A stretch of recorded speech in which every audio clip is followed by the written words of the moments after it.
guys, and welcome to Energy in Motion. We are so thrilled and grateful and excited to have you on the show, Kathy Freston. You may know her, actually. She's a New York Times bestseller 4 times over. She's a health and wellness activist. She's just an amazing human being that's opened her home and her heart to us. So I'm getting excited to listen and peek into her world and her creative process and share that with you guys. Thank you. Yeah. So nice. Yeah. Yeah, it's lovely. Thank you for having us. And I'm excited to connect, and I've been looking forward to it. So Me too. yeah. Thank you. Let's start with what is the most joyful part of creating for you?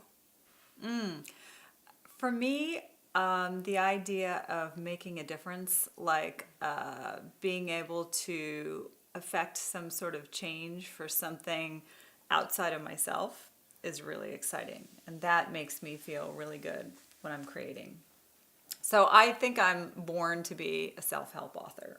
I don't know if it's because my mother never listened to me growing up or my friends never listened to me, and I always thought I can make your life better and happier and you can feel better. And so I think the idea for me when I'm writing is that I actually get to make a difference in people's lives, or I hope to.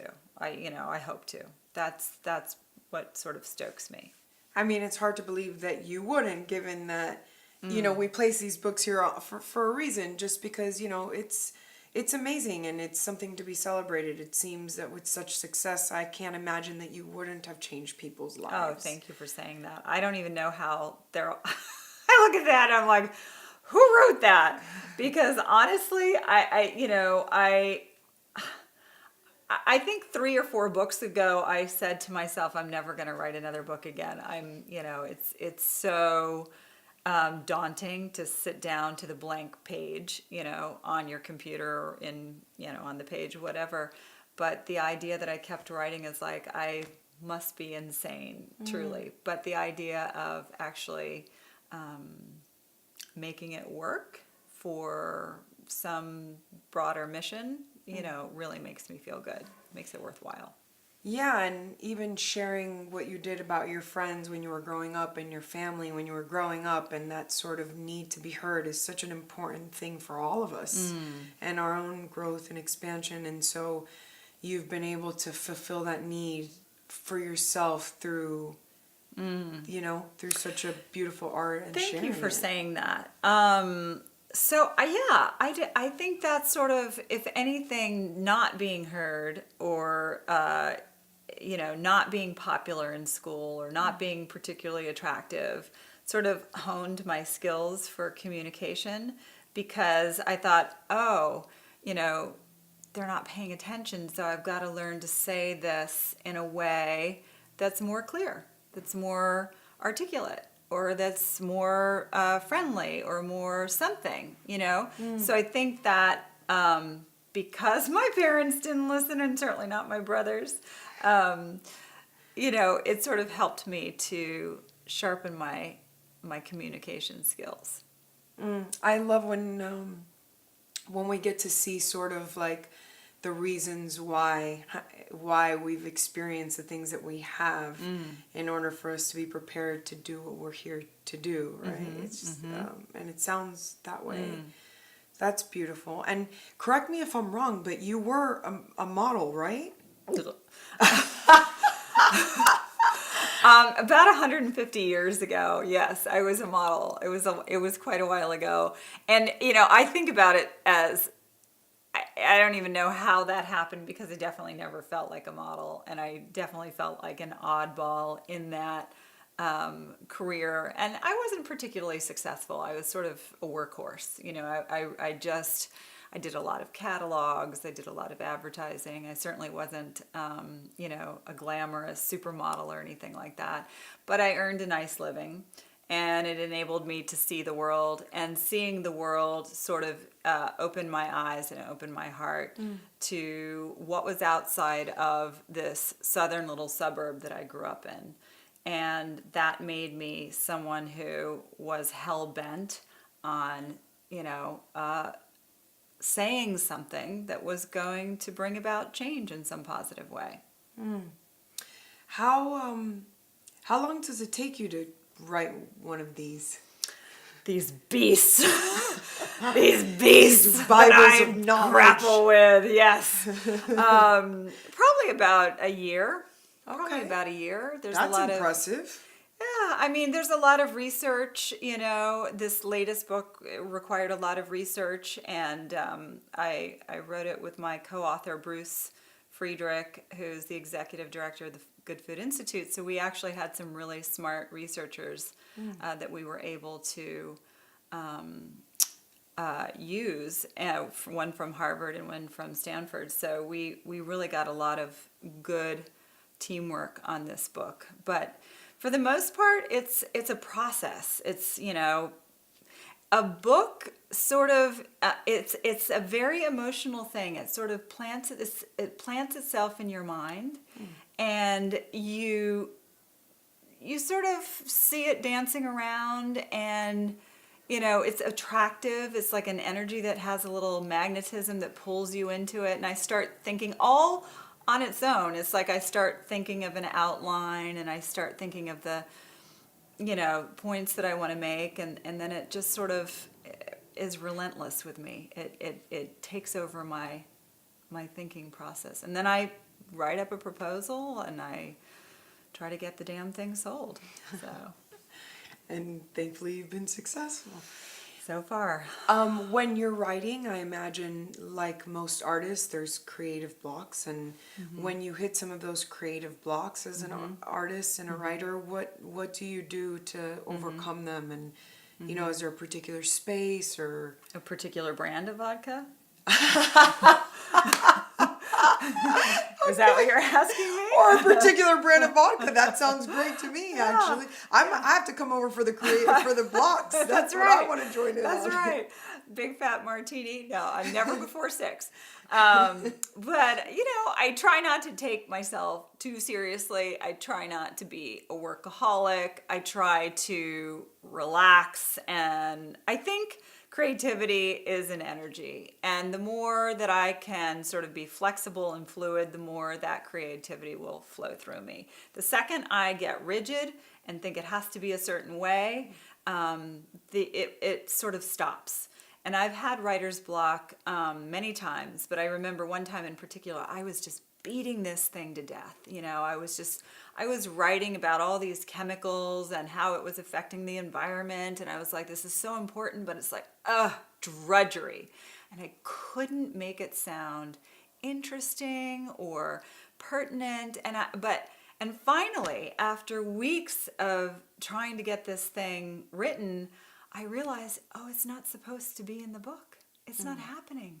It's not it's telling me this is not a part of the book. And so I just basically deleted that whole section, and then the book flowed again.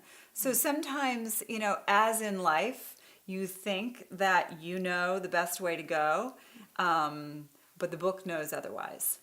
And you just there's that balance of what I'm going to put into it, and also how I'm going to listen. And it's just both of those balances. I had this yoga teacher once say that life is just finding the balance between effort and surrender, and that really reminded me of what you just said right now.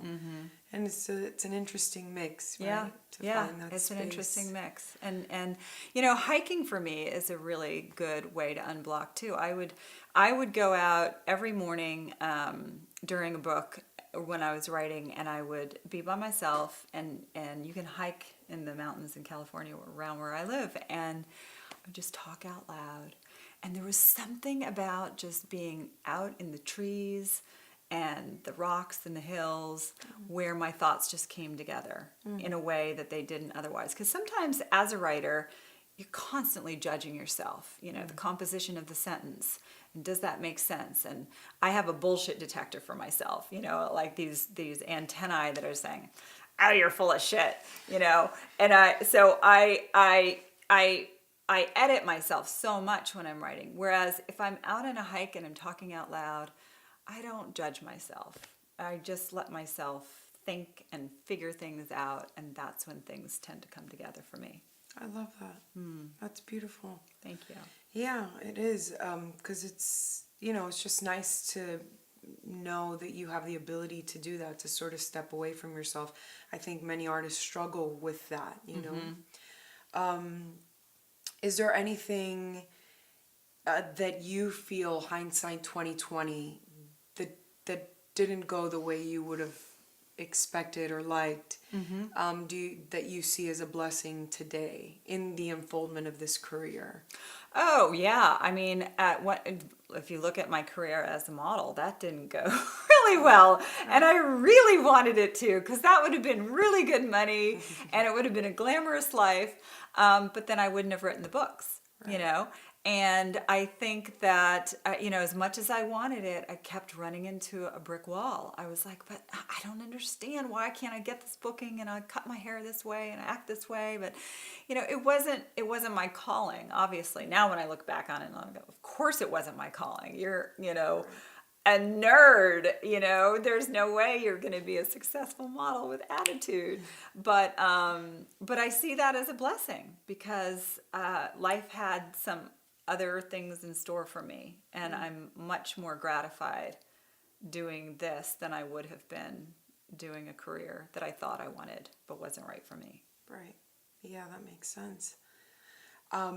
Is there, if you could describe yourself in one word, what would that be?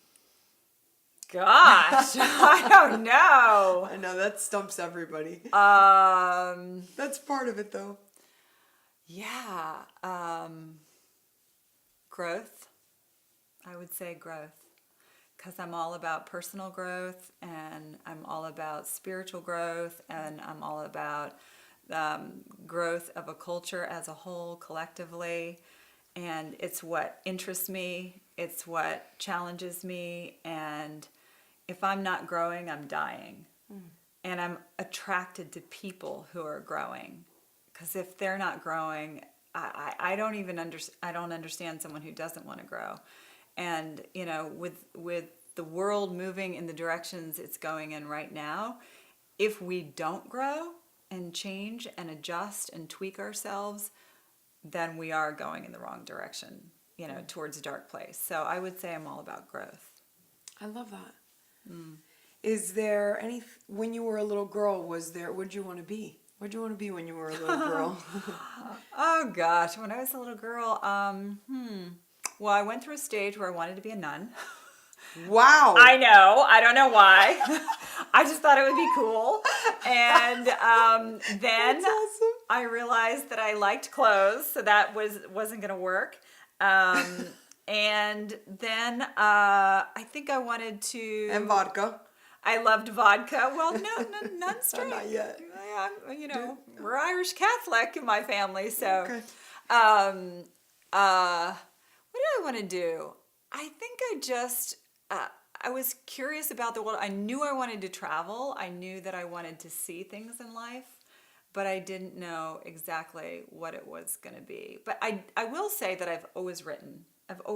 Even in grade school, I was like, when the teacher gave me an assignment to write about something, I was like, oh yeah, I just loved English and writing essays and stuff like that. And I wrote poetry, and I was very into letters. If I was upset with my mom or something like that, I'd write a letter because I could express myself better. And, I was dating myself, but I used to carry around a typewriter with me when I traveled. Aww. And so wherever I was, I would spread out the typewriter and just, write up a little essay or something. And so I guess writing was always in my DNA somehow. It lodged in there. And it was just always a comfortable way of expressing, my personal growth. So any book that I've ever written was written because I wanted to understand more about the subject matter myself. Right. So it took me on a deeper process of learning. So, and just so you guys know, I know you have a book coming out, Clean Protein, next year, so look out for that. And there's several, obviously, before that. Is there anyone in particular that just really hits you, that you just, that you love, or do you feel differently about all of them? And what's your Oh, relationship to them? it's always the new book that is my favorite, Right. because the old book, as you write, you're just like you talk about it for so long, and you're in it for so long that by the time you get to the next book, it's like, ooh, I'm excited about this. It's fresh and clean and new. Um, so I love talking about protein because it's an obsession. It's been an obsession of almost everyone I know. It's been an obsession for me. I've wanted to learn more about it, and so this is my favorite book so far. It's all about protein and being healthy and being a change agent, and just affecting the world around you in such a profound way.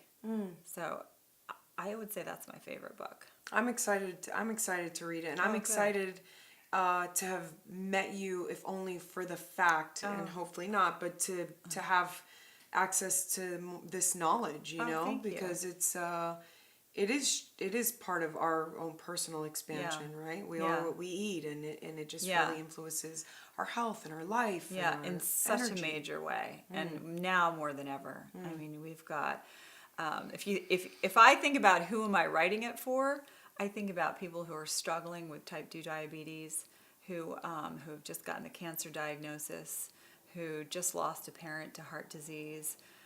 These are profound issues that people deal with, and the idea that you could take charge of that and actually change the course of your life and change the course of your family's life or your community around you, that's so motivating for me. And I think there's so much crazy misinformation out there, by the powers that be, the industries that want you to keep buying their product, and it makes me angry. It makes me angry on behalf of the consumers that they are not getting straight information. They're getting stilted information because the industry wants you to keep buying certain foods. Right. So I have no agenda. I have no financial, uh, piece in this game at all, other than I hope to see people get healthier. I hope to see the environment get cleaner, and I hope to see some relief for animals. So it's kind of a win-win for everybody. Where did your passion uh, for becoming a vegan come from? What inspired that? Well, I was writing about relationships. My first two books, I wrote about relationships and being conscious, and, how to have more awareness in your relationships. And one day it struck me that I had no awareness around my food. And I was kind of a hypocrite because I thought, oh, you're talking about me being so awake, and you don't even know where your food comes from. You don't even know the process by which this got onto your plate. And so I thought, I better take a look, as much as I don't want to. And I started watching videos and reading about how food gets to our plate. And it was really uncomfortable to see how animals who are thinking, feeling beings were terrified before slaughter. And the way they're raised in these close quarters was just really disturbing.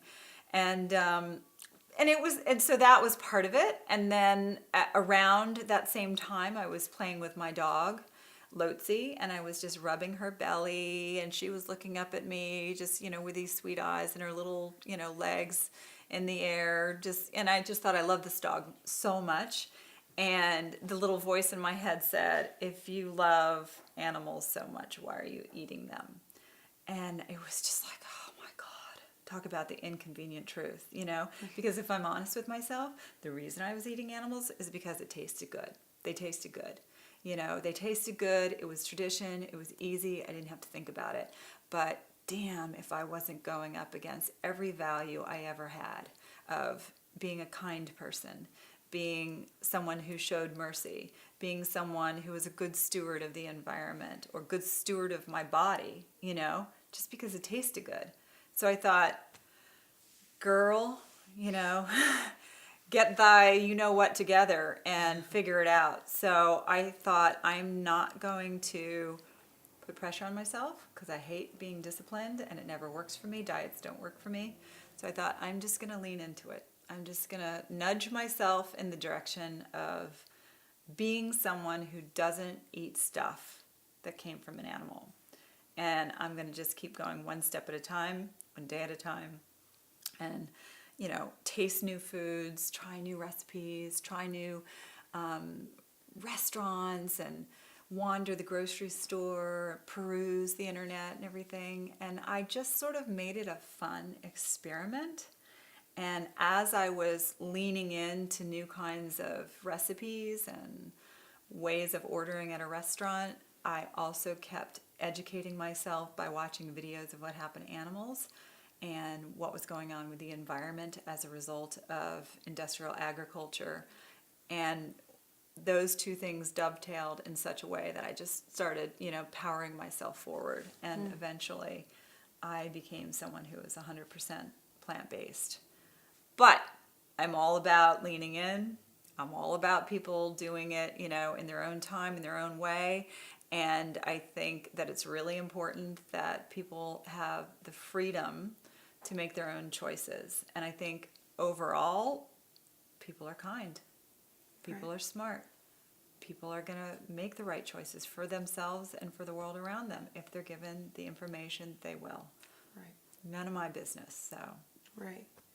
Yeah, I agree, and the sort of the freedom that you give yourself, and in turn, right, the way we treat ourselves is sort of how we treat those around us. So the freedom that you allow, not only for yourself but for your readers and your audience, it seems really nurturing, and I think sometimes in major shifts, because changing our diet is a major shift, and there's a lot of resistance and stuff that you face. So giving that freedom to thyself and to the others is such a beautiful gift. Wow. Oh, yeah, I try to think of like how would I like to learn about stuff, and I think about the people who were kind of in my face and telling me what I should be doing, and I was like, oh no, and I would reject the message just because I didn't like the messenger. Right. And I just think that that's really important, like I don't want to be an asshole because I came to this thing when I came to it. And, it's none of my business how somebody gets to, their very personal decisions about food. It's not my place to impose my ideals or my ways. But what I can do is, here's the information. I'm a really good investigative collector of information, and I'm going to give you is what I've found in a way that's really palatable, so that you can go through it yourself, see where the studies come from, see that there's no muddling of the industry, whatever. And then if you're interested, here's some really good recipes, here's some really good tips on how you can change, and this is how you get to feel great about yourself, because look what you're doing, And for me, even though I came in through the ethical door, I got the door prize of getting healthier. So I ended up losing weight, which I had no idea, because I was one of those people who thought, oh my God, I need animal protein to be lean and strong. And in fact, it was just the opposite. I, eat a very rich diet in healthy, complex carbohydrates, a lot of whole grains and beans and nuts and seeds and fruits and vegetables and stuff like that. So I lost weight, my skin got clear, I have more energy, I don't get sick. I swear to you, I think I got the flu maybe a decade ago. Maybe, I don't know, it's been a while. But I came in one door and I got the other stuff as sort of, the prize. Right. Yeah. I love that. Yeah. It's your journey, right? It's your individual journey. Yeah, it's my journey, and exactly. everybody's journey is subjective, Totally, right? To that. Yeah. I know that you had mentioned that you'd been on the last season of the Oprah show, and you guys had done that challenge, and the challenge consisted of basically a week everyone on the show would follow a vegan diet, yeah? And then at the end you got the opportunity to interview and sit with people and sort of discuss their experience. You know what was most surprising about that? That was my question. So Oprah's staff was, obviously there are a lot of women there, but it was the men who loved it more than anyone and they were the ones who were so surprised.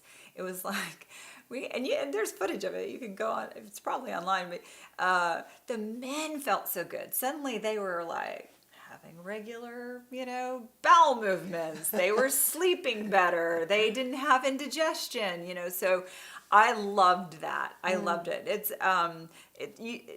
we tend to think that it's women who are going to respond to a shift in diet better, but I loved that it was these big old beefy Chicago guys who are used to eating out at steakhouses, and they were like, oh, well, I've never felt better. So that was really kind of cool. Oh. Yeah. That sounds so fun. I love that you have such a fun energy, and you approach, it feels to me that you approach not only this interview, but us being in this space together, and also what I've heard of what you've created in your books. It seems like you really approach it with an energy of fun, and I think that always makes it so much it has to be fun, right? Yeah, because yeah. Otherwise it's life is a drudgery, no matter what, whether it's food or your relationship or your work or whatever. It's like, let me be true to myself. Let me be who I am. And I'm a Southern girl, and I, want to enjoy my life. I want to have the traditions with my friends and family. And I definitely want to have my martini on Friday night, maybe another night. And I just want to enjoy things, but I want to tweak them in such a way that it's better than what it was before. So I think we all stand on the shoulders of the people who have gone before us. They did the best that they could, and we do the best that we can. We take what they've learned, we tweak it, and we do better. So we know more and we do better. I love that. Yeah, that's true. Mm-hmm. Yeah. I guess on that note, do you have a life motto? Oh, yeah. Give it to me. I would say progress, not perfection. Just lean into it. Do the best you can and keep growing. There's that freedom. That's right. I love that. Well, I'm a sucker for freedom. I think it's so important. Yeah. Just, yeah. to find your own flow. Totally. And then,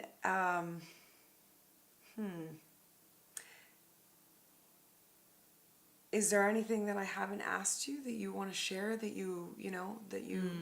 and it can be, about you, about where you're at in your life, or, Yeah. I would say that nothing feels so good as living your values. Just nothing feels so good. It's like, doesn't matter what career I have, doesn't matter what station I'm in life, how much money I have. I want to go to my grave thinking that I lived my values of kindness and compassion and mercy. And whatever way I can do that with people, with animals, in my career, in my relationships, if I can live those values, I can die happy. Yeah.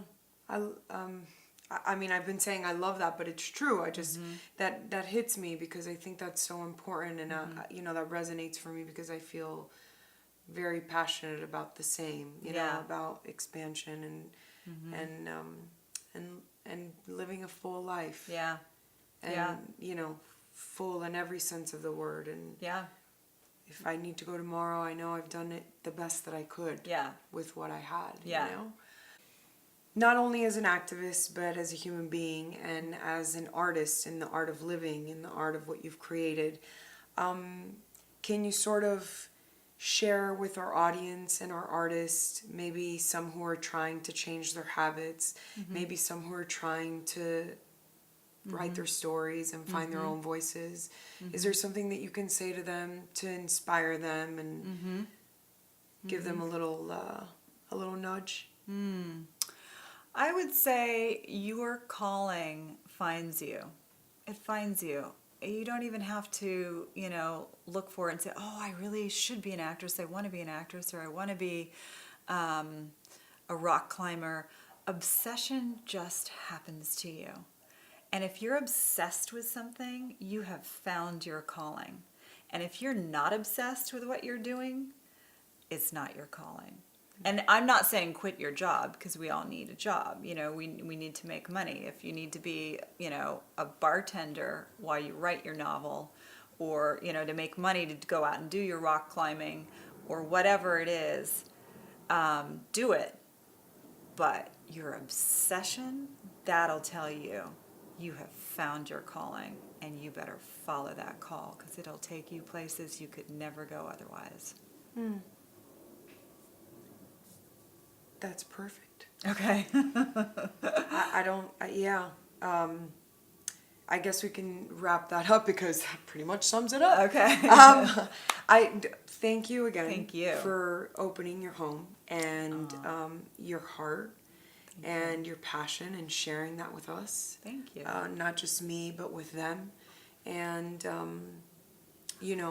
it's part of our dream and passion to have these experiences with amazing people and artists and humans like you, and through that create progress in not only our own lives, because that's what these connections have done, but progress in the world as a collective. So thank you for being part of that. And thank you. Yeah. Good conversation. Thank you. Yeah. And thank you guys for listening and for watching, and we'll come back soon.